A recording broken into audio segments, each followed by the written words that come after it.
Nag-text si Alex pero hindi ako nag-reply sa kanya.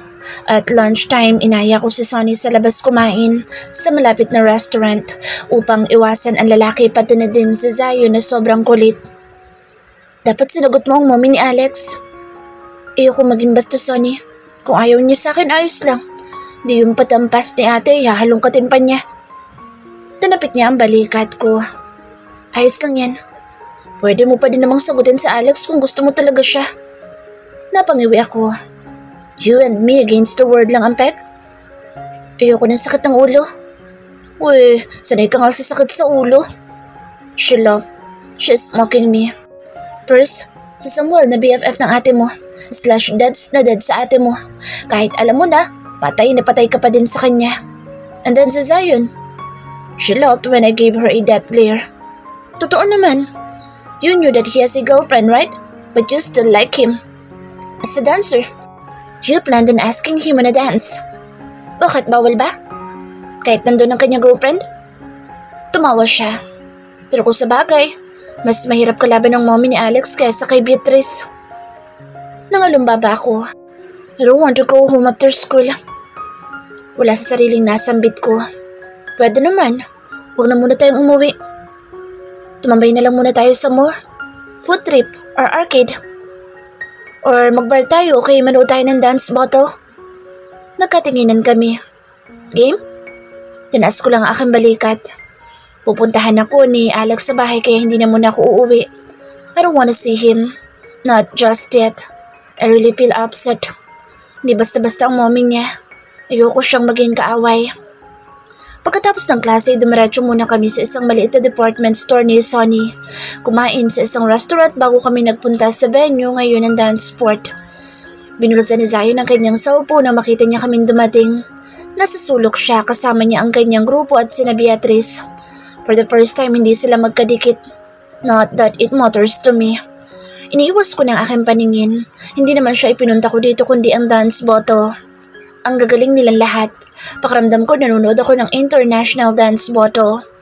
Sa sobrang pagkawili, hindi na namin namalayan ni Sunny ang oras. Hating gabi na at may isang round pa ang competition. Ano, uwi na tayo? Oo. Bukod sa baka mahuli tayo ng mga magulang natin, may klase pa tayo bukas. Nagdahilan nga lang ako kay nanay na may tatapusin na project kasama ang mga kaklase. Tinanong niya kung saan. Ang sabi ko sa isang coffee shop. Hindi naman pwedeng sa library ang sabihin ko dahil wala namang library at school na bukas hanggang hating gabi. Sinuot ulit namin ang damit namin kanina para hindi kami mahalata. In case nagising pa sila sa bahay. Umuwi ka na? I just got home. Ang dami mga text ni Zion. Nagpresenta siyang ihatid kami ni Sunny. Yup, matutulog na din ako. Okay, malapit na din ako sa bahay. Daisy ang dapat na reply ko kaso pinalitan ko dahil naalala ko na hindi naman pala kami close. Walang nagtanong. Nag-reply siya ng crying emoji. Hindi na ako nag-reply pa dahil hahaba lang, lalo ang usapan. Breaking someone. Ako yung nasaktan at ilang beses na sinaktan pero ngayon ako naman ang nananakit ng damdamin. Inabangan ako ni Alex sa may gate kaya wala na akong choice kundi ang kausapin siya. Nakayoko ang lalaki. I don't know how to tell him but I tried my best to break it to him gently. I'm sorry, Alex. I sigh. I like him. Isa sa pagiging kalmado at positibo niya ang ilan lang sa mga nagustuhan ko sa kanya. Siyempre bonus na lang din na gwapo siya, matangkad at matalino. Kung hindi siguro siya mayaman, baka natuloy pa ang supposed to be love story naming dalawa. Pwede bang mauna na ako umalis? He asked calmly. Hinihintay ko din talaga siyang umalis na. Napabuntong hininga na lang ako ng malalim habang pinapanood siyang umalis at lumayo. You like him? At mabigla-bigla ka nalang sumusulpot? Hinampas ko ng binder si Zion. Naupo siya sa pwesto ni Alex kanina. So, you like him? Sino di magkakagusto sa kanya? But, you like me first, right? At naisingit pa talaga niya ang sarili niya. Pinagsasasabi mo? Ang sungit naman. Che, malas ka nga sa harapan ko. Mami, makita pa tayo ng jowa mo. Nakipaghiwalay na ako sa kanya. Ganyan ang sinasabi ng mga cheater. Iniiwasan sa school pero pagdating sa bahay, ewan ko kung bakit hindi ko natitiis na sagutin ang kanyang mga message.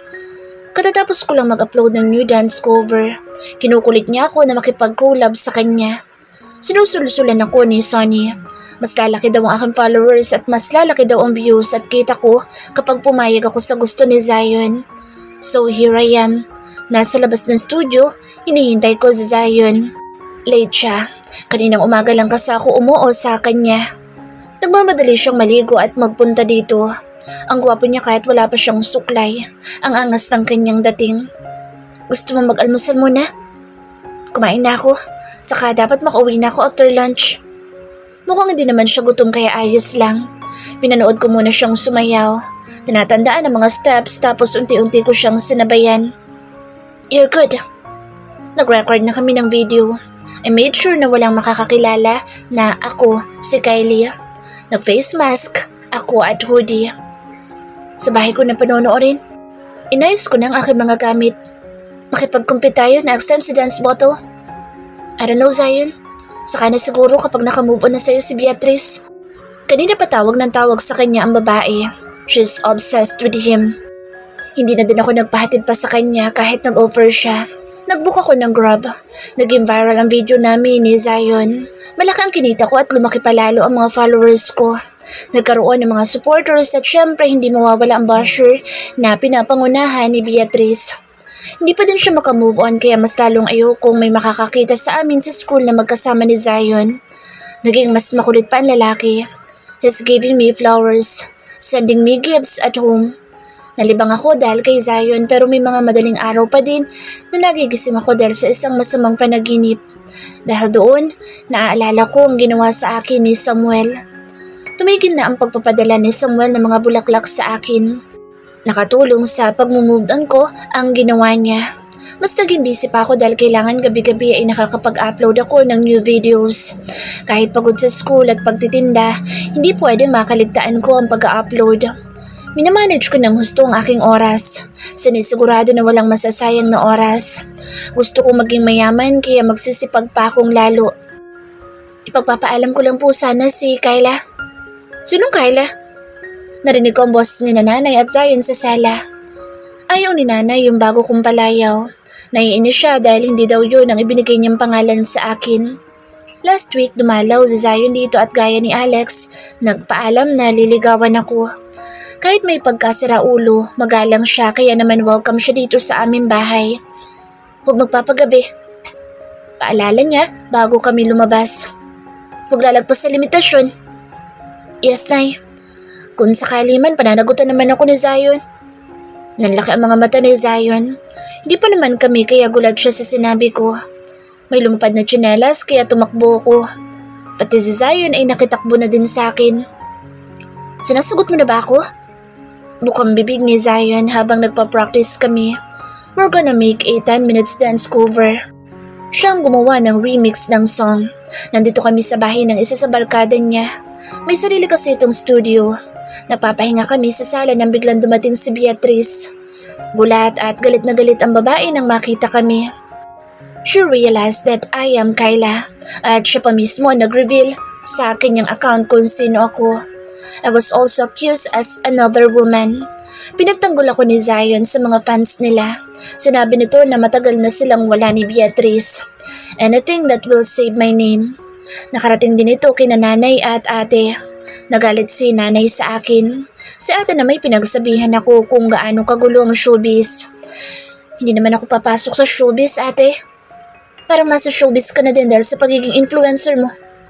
Kyla, ate. Umirap siya. 1 million followers. Madami nagmamahal sa'yo at madami ka ding hater. You think you can handle it?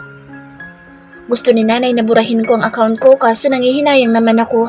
At saka I really love dancing. Bukod doon, malaki din ang kinikita ko sa aking channel. Yung mga articles at mga posts na hindi maganda tungkol sa akin ay pinabura ni Kuya Lexter. He uses connections para humupa ang mga issues. Nagbanta din siya nakakasuhan si Beatrice dahil sa paninira sa akin at pagdamay kay ate. Mukhang natakot naman ang babae dahil nanahimik na ito sa social media. Pero sa school binubuli pa din nila ako ng kanyang mga squad. Nasa kantin kami ni Zion kasama ang kanyang mga kaibigan at si Sunny. Sa kabilang mesa naman ay nakaupo si na Beatrice kasama ang kanyang mga kaibigan. Ano to? Tanong ko kay Zion habang nakatingin sa aking cellphone. What? Napatingin na din sa amin ang mga kaibigan namin. May girlfriend ka? What? He's clueless. Bahagya ding namutla ang kanyang muka. You have a girlfriend, Zion? Wala. I swear. Nataranta na siya. Yes, you have. Ipinakita ko sa kanyang screen ang aking cellphone. Kunot noo siyang nakatingin dito. Naglo-loading pa yata ang utak. Tumawa siya. Umiling-iling tapos tumawa ulit. Nakusyoso na din ang mga kaibigan namin. Nakitingin din. Ganoon din na naging reaction nila. You're my girlfriend now? Sinasagot mo na ako? Tuwang-tuwa ang kanyang muka. I showed him my picture. Yun ang bagong girlfriend niya. I'm her girlfriend now. At masaya ako na boyfriend ko na din siya. He earned it. And he deserved it. She said yes. Madami mga natuwa at madami din na nagbigay ng hindi magandang komento ukol sa post na ito ni Zion. But who cares about their opinions, right? I like Zion and I am starting to fall for him. And as for Beatrice, I heard she's been crying, making her skip her class this afternoon. Ilang buwan na silang break ni Zion bago ko siya sagutin. So that doesn't make me the other woman. Parang ang sagwa naman. Oh, they're not even married yet para sabihin ako na kabit at mga agaw. Kami na ni Zion. Nagkatinginan si nanay at ang tatlo kong ate. Wala pa si Kuya Lexter. Nag-overtime sa trabaho. Okay, basta mag-aral pa din mabuti. Huwag bubuka ka. Pangaral ni ate. Kung bubuka ka, make sure na may suot na protection. Singit naman ni Ate Karen. Pinukulan tuloy siya ng masamang tingin ni na ate. Hati ang isip ni nanay dahil sikat na influencer si Zion. Tapos nagsisimula din makilala ang aking pangalan dahil sa mga viral videos ko. Madami na din ako mga endorsements.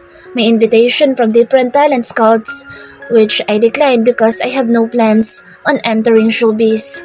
Hanggang vlogs lang ako at dance covers. And also, Zion and I were training for a national dance competition. We'll be representing our school. Sobrang busy ko na pero worth it naman lahat ng pagod.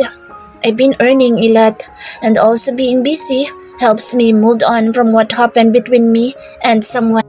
It's been months, hindi na siya nagpapadala ng bulaklak, as in wala nang paramdam. Nakakaramdam pa din ako ng lungkot kapag naalala ko ang nangyari pero hindi na ganoon kasakit.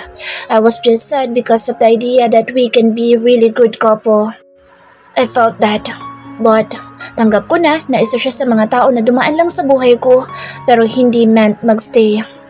11:00 ng gabi, nakapagbihis na ako, tinihintay ko na lang ang text ni Sunny. Alis ako ngayong gabi at hindi ako nagpaalam kay nanay.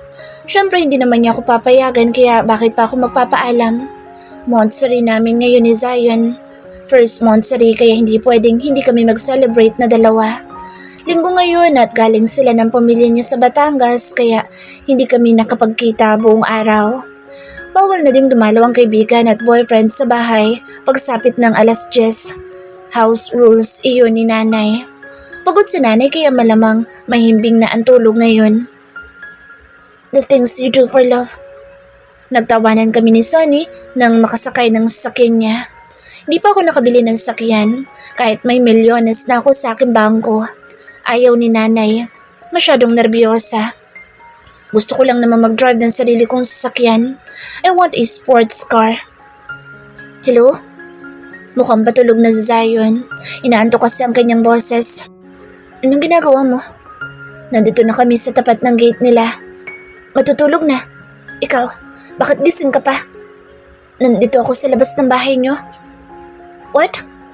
I chuckled. Nagbukas ang ilaw sa isa sa mga bintana sa second floor ng bahay. That must be his room. Hindi pa ako nakarating dito. Inaaya niya ako kaso nahihiya ako. May trauma pa din ako sa ginawa ng nanay ni Alex kaya natatakot ako. Kahit na sinasabi niya na mabait ang kanyang mga magulang, lalo na daw ang kanyang mommy. Pinatay ko ang tawag. Ilang minuto pa ay nagbukas na ang pintuan ng bahay nila. Humahangol siya nang pumasok sa loob ng sasakyan. Ang laki ng ngiti niya sa labi. Tumakas ka? Yup. Umiling-iling siya bago ako inakbayan at pinatakan ng halik sa pisngi. Ba't sa pisngi lang? Nagkatinginan lang kami. Hindi pa kami nagkikiss sa lips. We waited for this day for that. Tiya nga medyo bad mood siya mula pa nung Friday nang ibalita sa akin na mag-out of town sila. Kaya hindi kami makakapag-celebrate ng monthsary.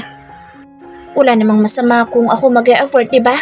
At hindi lang naman ako nag-e-effort sa amin dalawa para sa relasyon namin. Paano? Enjoy your monthsary? Kumaway si Sunny bago umalis. Sa kabilang tower lang ang punta niya sa isa niyang boyfriend. Yes, 2 boyfriend niya ngayon. Nabili ni Zion itong bagong unit niya 4 months ago. Meron siyang 6 na unit na pinaparentahan niya. Itong bago ay undecided pa siya kung ipaparenta niya o hindi. Gusto niya itong tirhan, kaso ayaw pa siyang payagan ng kanyang mga magulang na umalis sa kanilang poder hanggat hindi pa siya graduate ng college. Nagpa-deliver kami ng food at isang bote ng red wine. Hindi kami maglalasing dahil may klase kami bukas at maya-maya uuwi din kami. We watch movie. Nandito lang kami sa kanyang malawak na living room. Manonood lang ng movie. After the movie, uuwi na din kami. Nakasandal ako sa kanyang balikat habang ang mga kamay namin magkahawak. Nilalaro niya ang aking mga daliri. Thank you for your effort today. Nakangiti ko siyang tiningala. Our eyes met. Nakakapaso pero hindi kayang kumurap. I can feel my blood rush. I know he can feel it too. Minatakan niya ako ng halik. Just a smoke. Nagkatitigan kami pagkatapos. You're so gorgeous, baby. He kissed me again. It was so hot. Hindi man lang nagdahan-dahan. Humawa ako sa kanyang mga braso at sinuklian ko siya ng halik. Ang tibok ng aking puso ay kay bilis. Tom, ang galing niyang humalik. Nakakalasing. Bagay ako itinulak ang kanyang dibdib nang kapusin ako ng hangin. Tom, that was so good. Tila amaze na amaze ito habang nakatingin sa akin. Para bang first time lang humalik. Magaling kang matuto. Napatanga ako pero mabilis din ako nakabawi. Ngumiti lang ako. Ang alam nga pala niya ay virgin pan lips ko. Wala siyang alam tungkol kay Samuel. I don't think it's necessary to tell him since Samuel and I didn't have any relationship. Bigla ko napagtanto ang nangyari. Maybe Samuel was lonely that night. The girl of his dream got married to other men. Kaya naman ako ang napagbalingan niya ng pansin. Ang babaeng patay na patay sa kanya. That made sense. Tanapik ni Zion ang aking kamay. You okay? Yes. Ngumiti ako at ako na mismong balik sa kanya na malugod naman niyang ginantihan. I love you, baby. I love you too. Kylie! Kylie! Nagpapatugtog ako ng malakas upang hindi ko marinig ang paulit-ulit na pagtawag sa akin ni Zion. Kanina pa siya sa labas, sa tapat ng bintana dito sa aking kwarto. Nakailang balik na nga din dito ang maid, si nanay at si ate upang sabihin na babain at harapin ko si Zion. Para saan pa? Wala na kaming dapat na pag-usapan pa. Hindi din naman ako makakapagpahinga ng payapa. Nag-upload na lang ako ng new video at nag-post ng mga paninda. 3:00 na ng hapon ako bumaba pero laking gulat ko nang makita na nandito pa din si Zion. Kaninang 6:00 pa ng umaga siya nandito sa amin. Babalik sana ako sa kwarto ko pero bakit ko gagawin iyon? Nagpatuloy ako sa pagbaba at lumiko sa kusina upang maghanap ng makakain. Nagutom ako. Baby, please. Kahit iritadong-iritado, hindi ko siya pinansin. Sinundan niya ako. Pakinggan mo naman ako. Please. Mahal na mahal kita. Para bang hirap na hirap ito sa pagpapaliwanag. Well, dapat lang kasi siya ang may kasalanan. Hindi naman ako may kasalanan kundi siya. Kaya bakit nga ba ako iiyak at magmumukmuk? Walang dahilan. Kasi siya naman ang gumawa ng kasalanan at hindi ako. Pagkatapos kong ilagay ang mga pagkain sa tray, lumabas na ako ng kusina. Sa kwarto na lang ako kakain. Off-limits si Zion sa aking silid kaya wala siyang nagawa kung hindi tanawin na lang ako habang papanhik sa hagdanan. Lunes na pala bukas. Mabuti na lang at magkaibang department kami dahil kung hindi mayayamot lang ako sa pamemesting niya sa klase. But I hope that by tomorrow, he'll stop bothering me anymore. There's nothing that could ever change my mind. Hindi na ulit ako bumaba kahit nag-dinner time na. Busog na ako at hindi ko din talaga ugaling kumain ng madami dahil sa figure na mini-maintain ko. Madaming chat si Zion. Miss call ng miss call at naistorbo na ang ginagawa ko. He leave me no choice. I blocked him. Sinadya kong pumasok sa saktong oras kinaumagahan. Maaga nga ang lalaki na pumasok. Inaabangan ako. Baby, please. Baby? I scoffed inwardly. Hindi ko siya pinansin. Patuloy lang siya sa pagsunod sa akin. Pinagtitinginan kami ng ibang mga estudyante. For 10 months, walang naging problema ang relasyon namin. It was so smooth. Madami nga naiinggit sa amin. Though normal naman ang tampuhan at away sa isang relasyon pero hindi lang ito simpleng away. Wala siyang ibang masabi.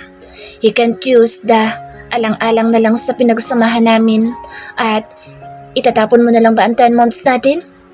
He can't use that kasi hindi naman ako nagkulang. O baka nga nagkulang ako.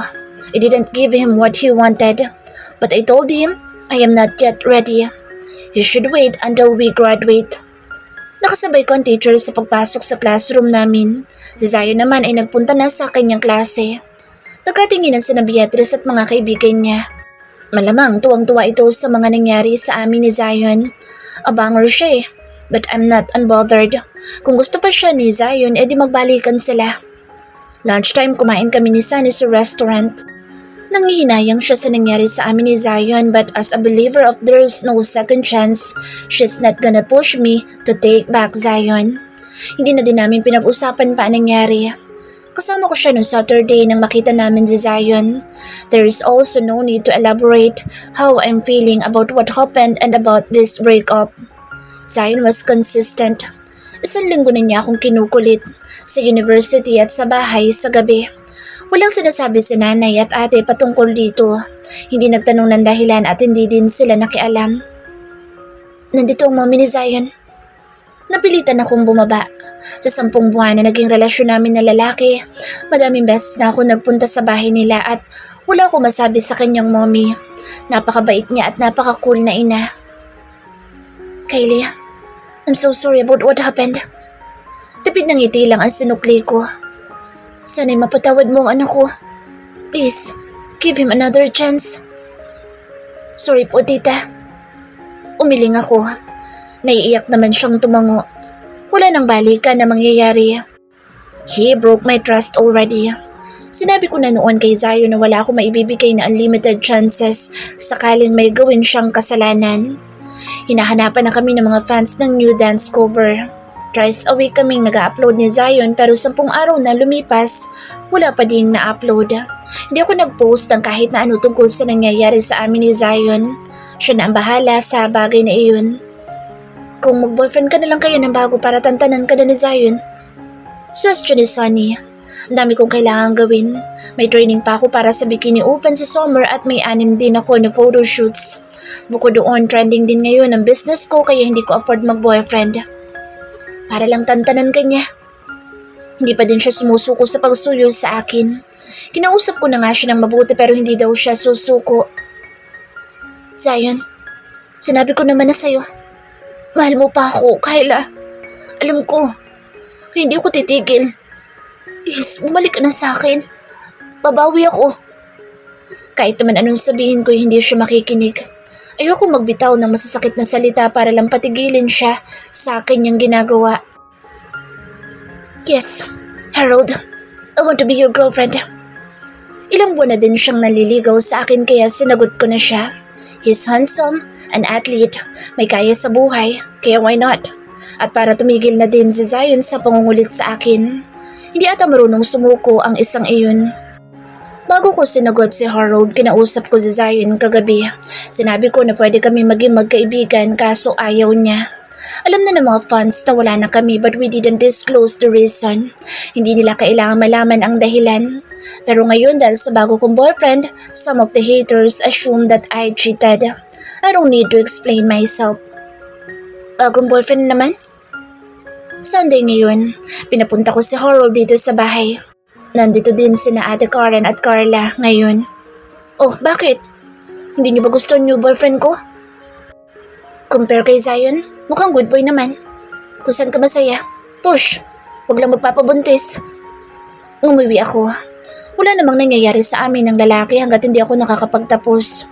Inunahan ko na siya agad. Harold has been a good boyfriend to me. Sweet, maalalahanin at palabigay din ng regalo. But after 2 months, nagsimulang magbago ang lahat. Naging busy kaming parehas at halos hindi na kami nagkikita. We decided to break up. I got another boyfriend, Kalim. Graduate siya sa university na ito. Tinatrain ng magulang na mag-take over ng business. Kaso 5 weeks lang ang tinagal namin. Iba na naman ang boyfriend mo? Ngumuso lang ako. Nasaan na yung Kalim? Hindi na siya updated sa love life ko. Hindi ko na ipinakilala naging boyfriend ko after kay Kalim na si Mort. Sumunod sa kanya si Elmore, kaso break na din kami. Busy ako ngayong summer, kaya hindi muna ako magbo-boyfriend. May photoshoots ako at mga out-of-town trips dahil sa mga brand na ini-endorse ko. Napahirapan pa bago ko pinayagan ni nanay. Nay, wala akong boyfriend ngayon kaya wala akong gagawing kababalaghan, okay? Mas lalo pa siyang nainis. Tumatawa na lang sina ate at Kuya Lexter. Sa uling taon ko ng college, nagkaroon ako ng 7 boyfriend. Isa sa university, ang 2 nagtatrabaho na at ang 4 ay mula sa ibang mga university. Congratulations, Kylie! Nagtataka pa ang pamilya ko kung paano akong naging magna cum laude. May subject ba kayo ng paramihan ng boyfriend? Tumawa na lang ako. Wala silang bilib sa akin. Pinagbuti ko kaya ang pag-aaral ko. Kahit tumatakas ako sa gabi upang mag-party at para sumali sa dance contest, hindi ko naman pinabayaan ang pag-aaral ko. Kahit na pagod ako at kahit wala halos tulog, hatoon na. Kahit na nakarami ako ng boyfriend, I did it. Magandang umaga po. Napatanga ako nang marinig ko ang pamilyar na boses. Anong ginagawa niya dito? Oh, Samuel, ikaw pala yan.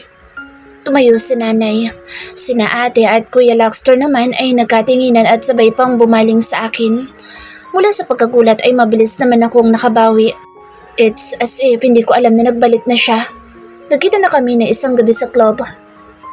How are you? Tumayo si ate at bumesto sa lalaki. Nagtanguan sila ni Kuya Lexter. I'm fine. Ikaw ang kumusta? He chuckled. I'm good. And I'm glad to be back. Oh, mukhang plano mo na magstay ng Pinas sa tono mo ah. Yeah? Tumango-tango ito. Nagpatuloy naman ako sa pagkain, hindi umiiwas ng tingin. Bakit ko kailangan gawin niya yun? Kilala mo naman si Kylie, di ba? Tumawa sa ate. Ah, Kyla na pala ang pangalan niya. Kapatid ko. Tumingin naman ang lalaki sa akin. Hindi na maalis ang kanyang mga mata. Pinilit ko ngayangat ang kabilang gilid ng aking labi. How are you? Ayos lang, kuya. Inangat ko din ang aking balikat. Hindi ko natatanungin kung kumusta ba siya dahil mukhang maayos naman siya. And not that I care. Tumawa sina ate at Kuya Lexter. Gumalaw naman ang panga ng lalaki. Sumeryoso din ang mukha. Maupo ka. Sumabay ka na sa amin sa almusal. Alok ni nanay. Umupo siya sa tabi ni nanay sa tapat ko. Habang kumakain, nag-uusap sila tungkol sa buhay niya abroad. Kung anong pinagkaabalahan niya sa nakalipas na mga taon. Ang sagot niya ay just work. May girlfriend o asawa? Never been in a relationship. Talaga lang ha? Hindi naniniwalang sagot ni ate sabay tingin sa akin ng makahulugan. So wala kang planong mag-asawa? He chuckled. Pagkatapos ay sumulyap siya sa akin. Humigop ako sa aking kape. Stayed unbothered.